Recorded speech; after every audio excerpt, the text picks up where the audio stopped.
সুপ্রিয় দর্শক, আমি আলপনা আপনাদের সবাইকে শুভেচ্ছা জানিয়ে শুরু করছি ট্রিক্স রান্নাঘর অতিথির সাথে। আশা করি সবাই ভালো আছেন। শীত চলে গেছে, কিন্তু এখনও কারো কারো বাড়িতে রয়ে গেছে খেজুরের গুড়। হ্যাঁ, সেই খেজুরের গুড় দিয়ে একটা অভিনব পায়েস আমি আজকে আপনাদের দেখাবো। সেটার নাম হচ্ছে চিড়ার পায়েস। প্রিয় দর্শক, চিড়ার পায়েস শুরু করার আগে চলুন আমরা একটু দেখে আসি এটা রান্না করতে কি কি উপকরণ লাগে। চিড়ার পায়েস তৈরি করতে আমাদের লাগবে লাল চিড়া 1 কাপ, গুঁড়ো দুধ 2 কাপ, চালের গুঁড়ো 2 টেবিল চামচ, গুড় 1 কাপ, ঘি 3 টেবিল চামচ এবং মাওয়া 3 টেবিল চামচ। আমরা এখন রান্নায় চলে যাই। আমি এখানে নিয়েছি 2 কাপ গুঁড়ো দুধ। তার মধ্যে আমি দেব 3 কাপ পানি।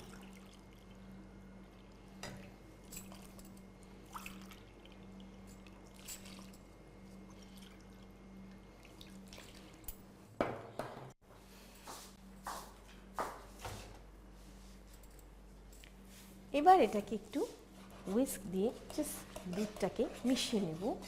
আমি চাইলে খাঁটি দুধ নিতে পারতাম, আপনি চাইলে নিতেই পারেন, কিন্তু সেক্ষেত্রে হয় কি, যখন আমি আপনাদের শেখাতে যাই তখন একটা নির্দিষ্ট পরিমাপকে অ্যাকিউরেটলি দেখানোর জন্য গুঁড়া দুধ দিয়ে মাপ দেওয়াই ভালো।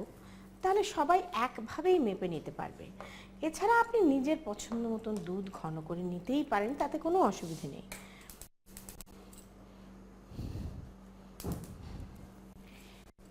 এখন আমি 3 টেবিল স্পুন চালের গুঁড়ো নেব।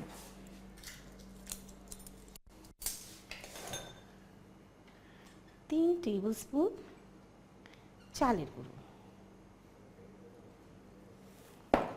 এটাকে সামান্য একটু পানি দিয়ে গুলে নিয়ে ময়দার সাথে মিশিয়ে দেওয়া হবে। এই পায়েসটা না একটু শর্টকাট পায়েস। আপনার সেই চালের গুঁড়ো করে, চাল ভিজিয়ে রেখে গুঁড়ো করে সেই চালের গুঁড়ো দিয়ে টানিয়ে টানিয়ে পায়েস না, এটা একেবারেই শর্টকাট একটা পায়েস।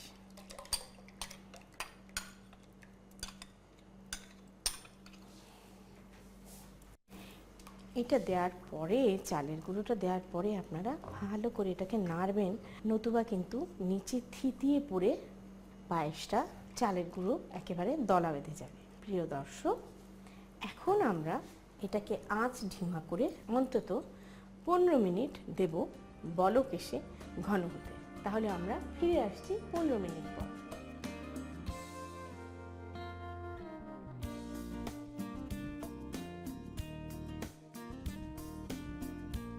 দেখুন, দুধ একেবারে বলক এসে ঘন হয়ে গেছে। এর জন্য আমি নিয়েছি লাল চিড়া। লাল চিড়া আপনারা অপেক্ষাকৃত শক্ত হয় বলে এটাকে পানিতে ভিজিয়ে রাখবেন আধা ঘন্টা, ধুয়ে নিয়ে ভালো করে, কারণ চিড়ার মধ্যে কিন্তু প্রচুর ময়লা থাকে। এবং ধুয়ে নিয়ে আমি এটাকে আধা ঘন্টা ভিজিয়ে রেখে এখন সেই চিড়াটা দিয়ে দিলাম।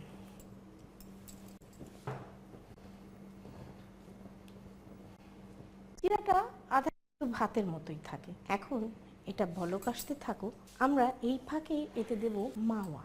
মাওয়াটাকে আপনি একটু পানি দিয়ে গুলে নেবেন, নতুবা মাওয়াটা চাকা চাকা হয়ে থাকে।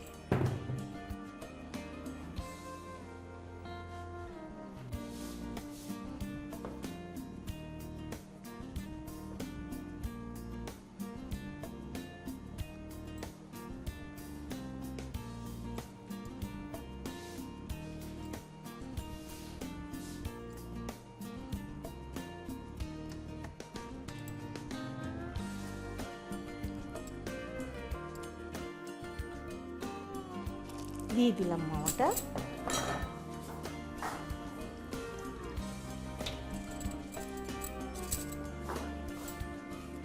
ভালো করে মাওয়াটাকে নেড়ে দেবেন এবং খেয়াল রাখবেন যে চিড়েটা কখন ফুলে ওঠে। আমাদের পায়েস বেশ থকথকে হয়ে এসেছে। এখন আমরা এতে দেব গুড়। আমার জানা মতে গুড় নিয়ে অনেকের সমস্যা দেখা যায়।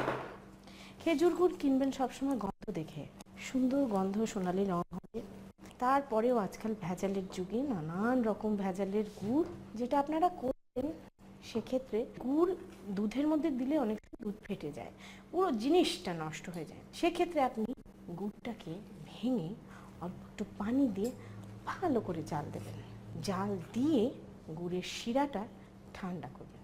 ঠান্ডা করে আপনার ক্ষীর ঘন হয়ে আসলে তখন সেই গুড়টা দেবেন, তাহলে দুধটা আর ফেটে যাওয়ার সম্ভাবনা থাকে না। এই চিড়ার পায়েসের মিষ্টত্ব আপনাদের নিজেদের রুচি অনুযায়ী, যারা একটু বেশি মিষ্টি খেতে পছন্দ করেন তারা বেশি গুড় দেবেন, আর যারা কম তারা কম গুড় দেবেন। শীতকালে বাড়িতে গুড় এলে এক পিঠা পিঠা আর পিঠা। মাঝে মাঝে হয় না, গুড়ের পায়েসও তো প্রচুর খান, কিন্তু এই ভিন্ন ব্যতিক্রমধর্মী চিড়ার পায়েসটা সত্যি একেবারে অনবদ্য। আপনারা দেখতে পাচ্ছেন গুড় অলমোস্ট পুরোটাই গলে এসছে। বেস্ট হয় গুড়টাকে একটু কুড়িয়ে নিয়ে যদি দিতে পারেন তাহলে সবচাইতে ভালো হয়। এখন আমি আমার স্বভাব সুলভভাবে যেই বিশেষ জিনিসটা দেব তার জন্য প্লিজ আমাকে বকবেন না, কারণ এই চিড়ার পায়েসের বিশেষ বৈশিষ্ট্যই হচ্ছে সেই বিশেষ গন্ধটা, হ্যাঁ, ঘি। আমি এতে দেব 3 টেবিল স্পুন ঘি।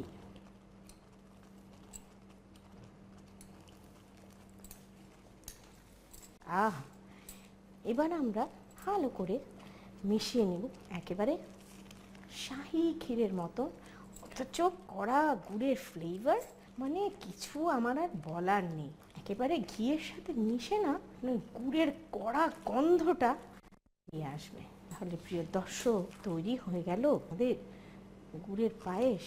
এখন আমরা এটাকে পরিবেশন করব। এবারে পরিবেশনের পালা।